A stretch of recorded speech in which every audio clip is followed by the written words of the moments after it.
నగరంలో వెలిసిన అక్రమ కట్టడాలపై హైడ్రా కొరడా జులిపిస్తోంది.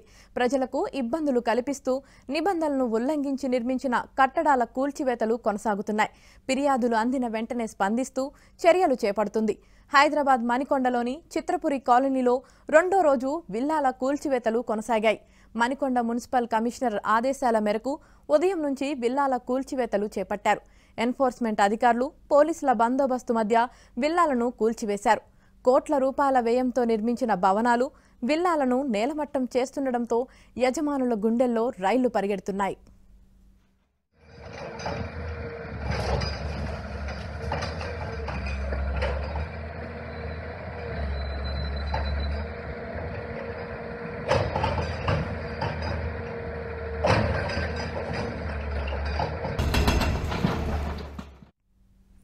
ఇవాళ హైడ్రా కమిషనర్ రంగనాథ్ తనిఖీలు చేపట్టారు.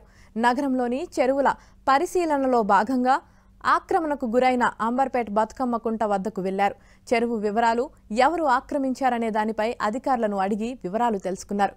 ఇక నుంచి ఎవరు కూడా బఫర్ జోన్లో స్థలాలు కొనవద్దని, నిర్మాణాలు కట్టొద్దని రంగనాథ్ సూచించారు.